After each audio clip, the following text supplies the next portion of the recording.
जी अस्सलाम वालेकुम class. I hope कि आप लोग बहुत अच्छे से होंगे, बिल्कुल काम कर रहे होंगे, मेहनत कर रहे होंगे।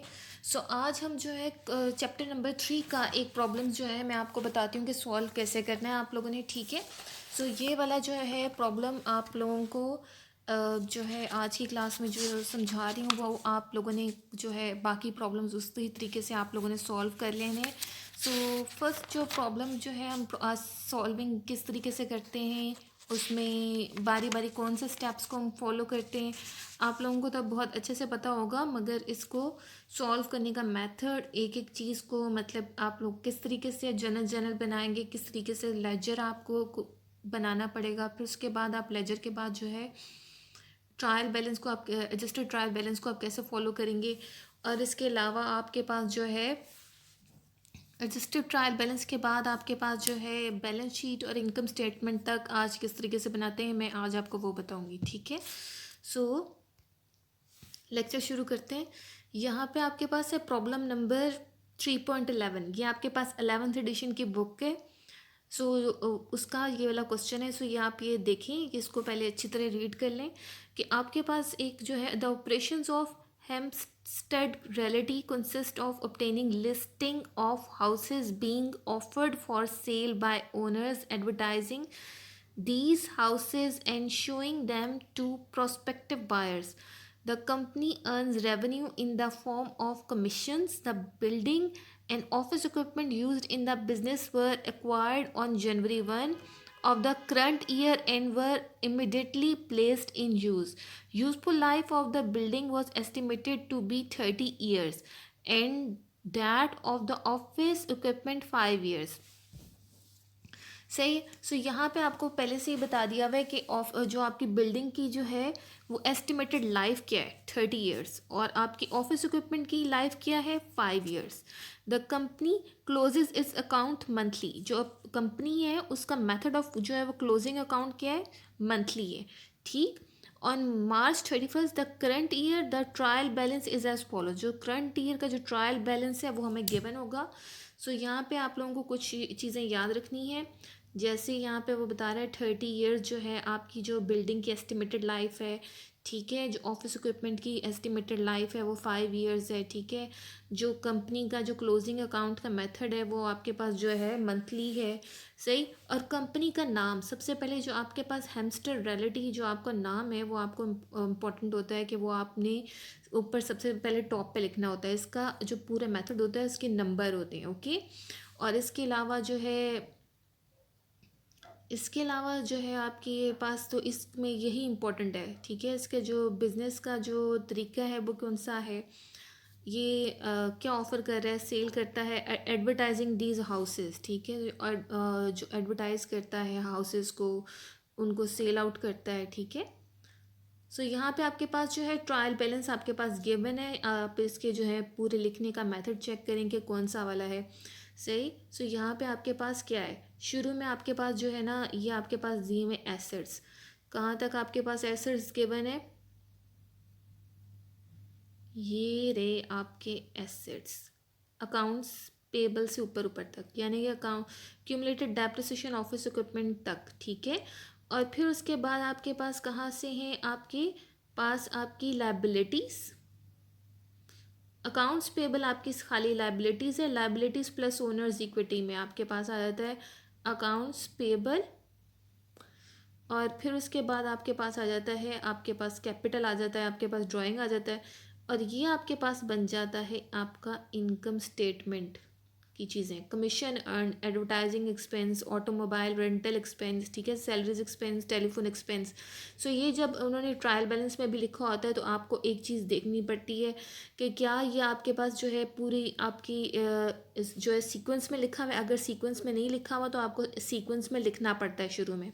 ठीक है, और इसके अलावा जो है आपको एक और चीज़ देखनी पड़ती है, वो ये कि आपके एंड में जो है डेबिट और क्रेडिट आपका वाकई बैलेंस है कि नहीं है। इसके लिए आपको जो है ना कैलकुलेट करना पड़ेगा। ठीक है, डेबिट को और क्रेडिट को कैलकुलेट करके देख लें, जो है 1,72,600 ही आपका बनेगा।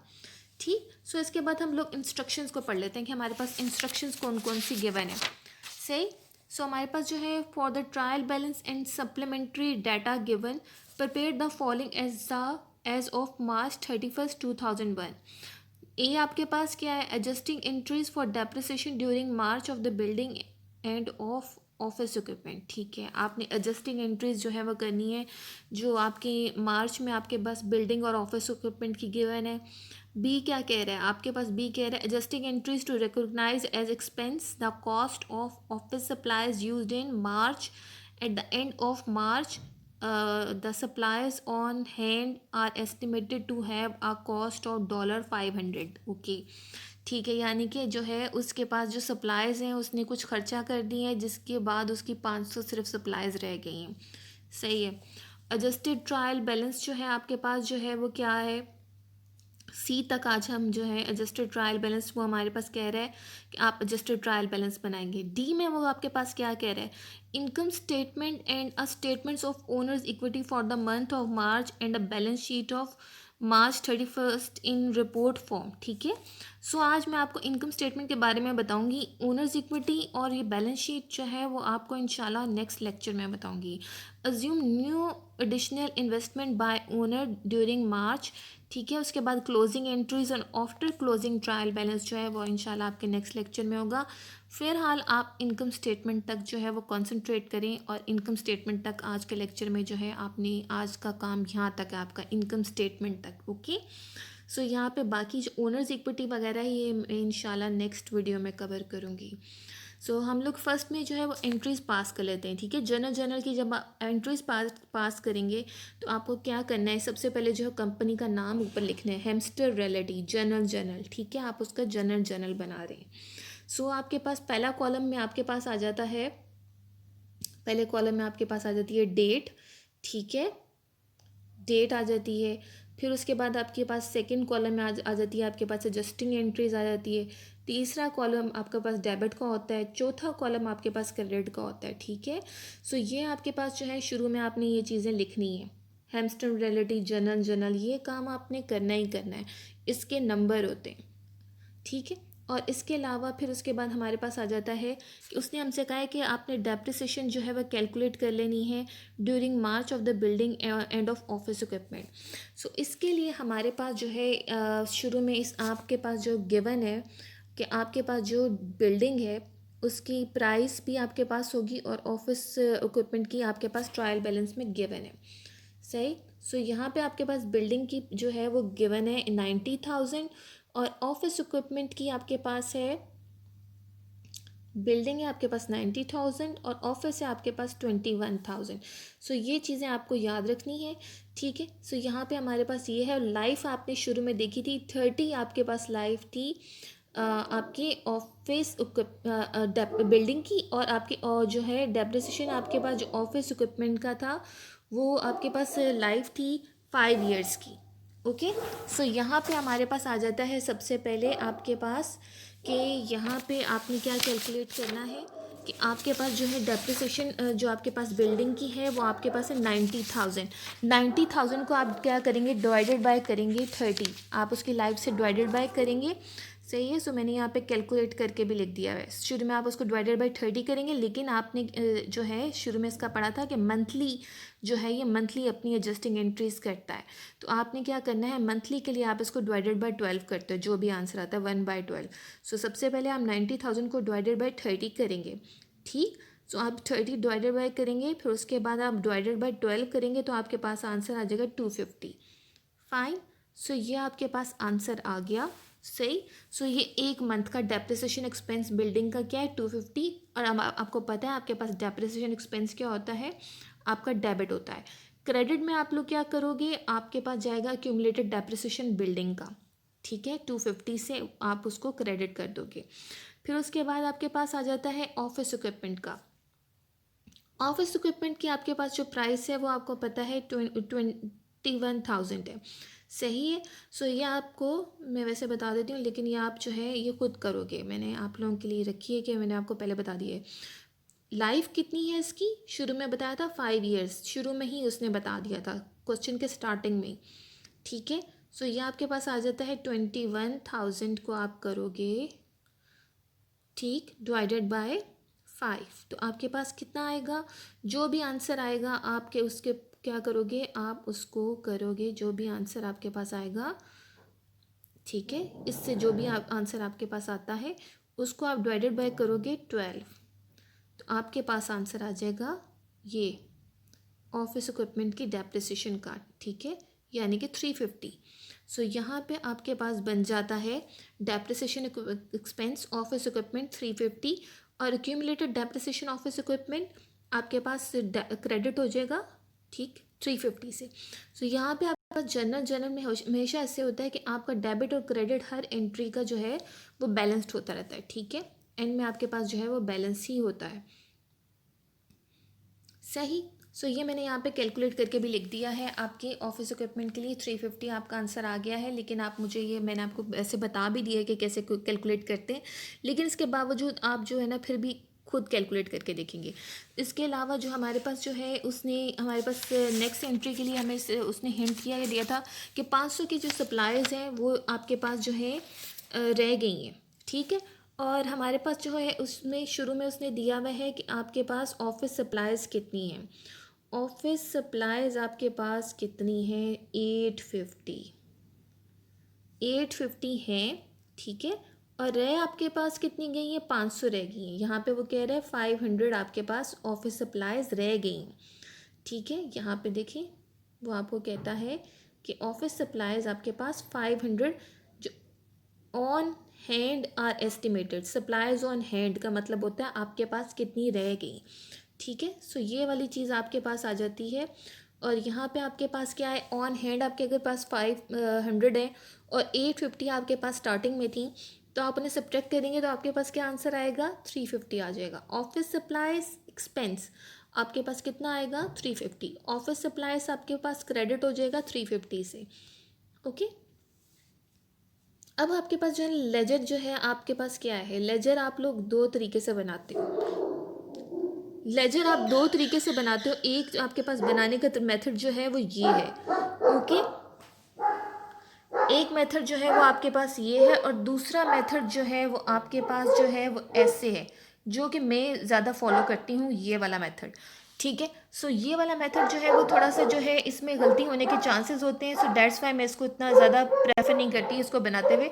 सो मैं इसको ज़्यादा प्रेफर करती हूँ क्योंकि इसमें आपकी गलती होने के चांसेस कम से कम होते हैं और आपके पास जो होता है वो डाटा आपके पास सामने सामने होता है, ठीक है। इसमें आप लोग कैसे बनाते हो कि आपके पास जो है कैश आपके पास है मार्च 31 में आपके पास, जैसे आपके पास कैश की लेजर में आपके पास जितनी भी था, अगर आप देखते हो ट्रायल बैलेंस में तो आपके पास कोई नई एंट्री नहीं आई है। सो आप क्या कर रहे हो, कैश आपके पास 9750 है, तो आप उसको जो है ना 9750 को डेबिट कर देते हो। मार्च 31 को 9750 में आप इसको लिख लेते हो, ठीक है। और 9750 को मैं आपके पास बैलेंस में भी आ जाएगा, ओके। सो ये आपके पास आ जाता है जो है आपके पास बन जाता है लेजर का। और उसके बाद आपके पास अकाउंट रिसीवेबल का, ऑफिस सप्लाईज का, ठीक है, आपके पास वैसे ही बनेगा। ऑफिस सप्लाईज में आपके पास जो है थोड़ा सा डिफरेंस इस तरीके से हो जाता है क्योंकि आपने एंट्री पास की हुई है। आपके पास जो है ऑन हैंड जो है उसने कहा था 500 लगेंगे, आपने जो है इसके जनरल 3 माइनस करके 850 में से 500 माइनस करके 350 निकाला था। सो यहाँ पे आपके पास क्या होगा, आपके पास जो डेबिट होगा वो 850 से हो जाएगा, ओके, सही। और यहाँ पे आपके पास जो ट्रायल बैलेंस में था, ट्रायल बैलेंस में आपके पास 850 था। सो आपने क्या किया है, वो 850 ऊपर लिख दिया है मार्च 31 का। सो आपके पास मार्च 31 में ही जो आपके पास जो है 2000 का जो आपने बनाया था, 2001 की ही वो कह रहा था कि कुछ एंट्रीज में चेंजेस आई हैं। आपके पास 350 सप्लाईज जो है आपने निकाला था कि आपका डेप्रिसिएशन एक्सपेंस हो चुका हुआ है और ऑफिस सप्लाईज जो है वो आपके इतनी एक्सपेंस हो गई है। सो आपने क्या किया, 350 को आपने ऑफिस सप्लाईज में जो एक्सपेंस को आपने डेबिट किया था और जो आपके पास क्रेडिट किया था वो ऑफिस सप्लाईज को 350 से किया था। सो 350 आपके पास इधर आ गया। सो आपने जब इनको सब्ट्रैक्ट किया तो आपके पास बैलेंस आ गया 500 का, ओके। सो 500 का आपके पास आ गया बैलेंस। लैंड की आपने कोई एंट्री नहीं की थी जनरल में, तो डेफिनेटली लैंड भी आपके पास सेम वैसी ही आ जाएगी जैसे आपके पास जो है ना गिवन ट्रायल बैलेंस में था, ठीक है। बिल्डिंग में भी कोई चेंज नहीं आएगा, हालांकि हमने डेप्रिसिएशन निकाला था इसका, ठीक है, कैलकुलेट किया था, लेकिन उसमें भी कोई चेंज नहीं आएगा, ठीक है, अभी रिसेंटली अभी नहीं कोई चेंज आएगा। सो यहाँ पे आपके पास आ जाता है एक्यूमुलेटेड डेप्रिसिएशन बिल्डिंग। ओके, सो आपके पास जो एक्यूमुलेटेड डेप्रिसिएशन बिल्डिंग होता है वो आपके पास जो होता है वो क्रेडिट होता है, डेबिट नहीं होता है, ठीक है। जो आपके पास डेप्रिसिएशन एक्सपेंस होता है वो आपका डेबिट होता है। सो यहाँ पे गलती मत किएगा, अक्सर लोग जनरल में गलती कर देते हैं। सो मैंने पहले ही एक्सप्लेन कर दिया है कि ये वाली आपके पास कभी भी डेबिट नहीं होती है। एक्यूमुलेटेड डेप्रिसिएशन जो बिल्डिंग है वो हमेशा आपके पास क्रेडिट में होता है, ये वाला आपके पास गलत होता है। आपने उसको कभी भी डेबिट नहीं करना है, आपने उसको क्रेडिट करना है। सो यहाँ पे आपके पास हो गया एक्यूमुलेटेड डेप्रिसिएशन में 31 मार्च में आप क्या कर रहे हो, 500 को अपना जो आपका एक्यूमुलेटेड डेप्रिसिएशन बिल्डिंग का था वो आपके पास जो था ट्रायल बैलेंस में, ये वाली चीज़ आपके पास ट्रायल बैलेंस में थी 500। जो 250 आपने इस मंथ का जो है वो आपने डेप्रिसिएशन जो है वो कैलकुलेट किया है, ठीक है।